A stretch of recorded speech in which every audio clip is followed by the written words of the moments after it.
Return the car or we'll report IT stolen. That was my dad's voicemail on Christmas Day. And here's the craziest part. The $67,600 BMW X5 they were talking about was legally mine. My name on the title, my address, my signature. And I didn't even know until that night. You ever have one of those moments that flips your whole life in a single breath? Like 1 second, you're just playing along, trying to be the good daughter. And the next you realize you've been used again? Yeah, that was my Christmas. My name is Emily Carter, and this is my story. If my story touches you, then please comment below. Peace. Christmas at my parents' house has always been fake sweet. You know that Hallmark smell? Cinnamon candles and resentment. My mom bakes enough cookies to feed a football team.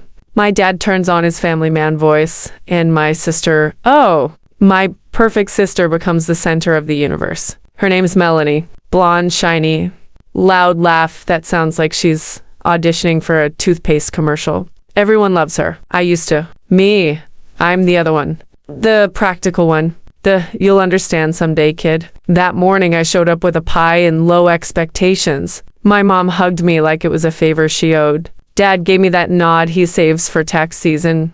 Then we sat around the tree, all smiles and lies. The living room looked like a Pinterest ad, white lights, gold ribbons, the smell of nutmeg and tension. Melanie tore into her presents like a toddler on caffeine. Designer bag, perfume, some fancy gadget. Then Mom slid over this big red envelope. When she opened it, she screamed. Literally screamed. Inside was a key. BMW logo shining like royalty. Everyone gasped, clapped, cheered. Dad said, "Go look outside, baby girl." We all followed her out to the driveway. And there it was, a brand new BMW X5, $67,600 worth of validation. I just stood there, watching her bounce up and down while Dad bragged about how hard she's worked. Hard? She hadn't worked a steady job in 2 years. Then Mom turned to me with this proud smile. "And we didn't forget about you, sweetheart." She handed me a small wrapped box. I opened it. Inside was a ceramic piggy bank, $2 bills folded inside. Everyone laughed. My dad said it's symbolic. "You're the saver in the family." I smiled. I laughed too. Because what else was I gonna do? Cry? But inside, something cracked. And that's when I decided I wasn't staying for dinner. That night, after everyone went to bed, I went outside for air. The X5 was sitting there under the porch lights, the bow half fallen off. I don't know what made me open the door. Maybe curiosity, maybe anger. The seat still smelled like leather and fresh glue. I sat down just to see what it felt like. Smooth, expensive, foreign, like it belonged in a different life. That's when I saw it, a folder on the passenger seat, inside registration papers. My name, my address. I blinked. Read it twice. Thought maybe they used my info by mistake. Then I saw the signature, mine, except I'd never signed it. It was forged. That cold feeling crawled up my spine. You know when your brain starts putting the pieces together too fast? They'd used my credit, my name, to buy her car. My family had made me the financial mule for her luxury ride. The joke gift suddenly made sense. The piggy bank was their way of laughing about it. I texted my mom, "Why is the car in my name?"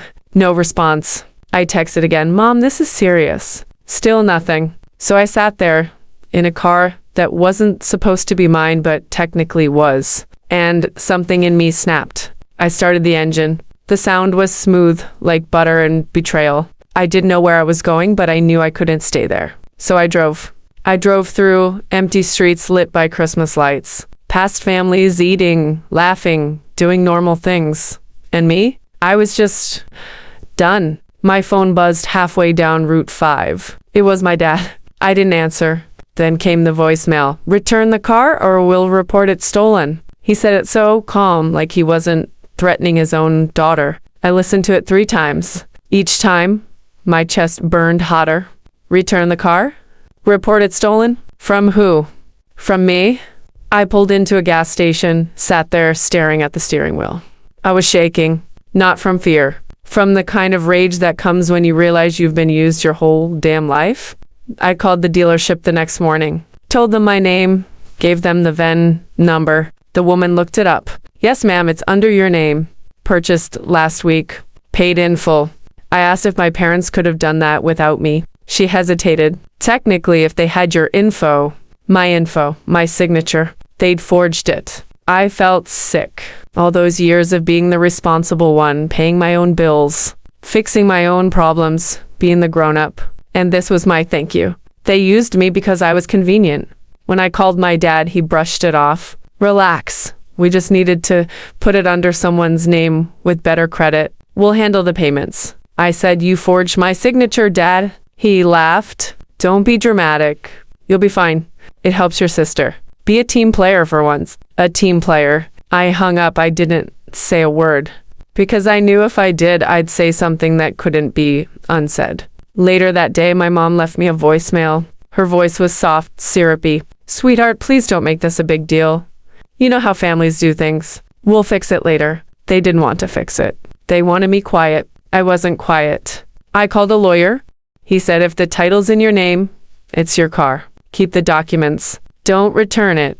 If they report it's stolen, they'll be the ones committing fraud. Fraud! My parents, my sister. I sat there, shaking, crying, laughing all at once. How do you even process something like that? I spent the next 2 days figuring out what to do. My phone buzzed nonstop. Texts from Mom, Dad, even my sister. She wrote, I can't believe you're doing this. It was my gift. I replied, no, it was my name. She sent 20 voice notes after that, screaming, crying, guilt-tripping. You always ruin everything. She yelled, why can't you ever be happy for me? Happy for her, for being conned into debt? On the 3rd day, I made my decision. I called the dealership again, told them I wanted to sell the car. They said the market was hot. I could get almost full price. I said, do it. They ran the paperwork, confirmed the check would be in my name. I felt like I was exhaling for the first time in years. My dad called when he found out. He was furious. You're selfish. We did that to help your sister. I said, you did it to use me. He yelled, you've ruined Christmas. I said, no, Dad, you did that the moment you lied. Then I hung up. The check cleared. $67,600. You ever hold a check that feels heavier than paper? That was it. I used some to pay off my credit card. The rest, I used as a down payment on a tiny condo across town. Not fancy, not big, but it was mine. Every wall, every light switch, every inch, mine. I even bought myself a used Jeep. Nothing flashy, but it ran like freedom. For the first time in my life, I didn't owe anyone an explanation. When I texted my mom my new address, she didn't reply. My sister blocked me. My dad sent one last message. I hope you're proud of yourself. You know what? I was not proud, like, look at me, I won. Proud, like I finally stopped being their punchline. The silence that followed was the kind that used to scare me. But now it felt peaceful. I could finally breathe without tiptoeing. Weeks passed. Then one night, my phone buzzed. It was a voicemail from Dad. I almost didn't listen, but curiosity won. He said, you made your choice. Just don't come crying when life gets hard. Family's family no matter what. For a second, I almost felt guilty. Almost. Then I looked around my apartment, my messy, quiet, safe apartment, and smiled. Because he was right. Family is family.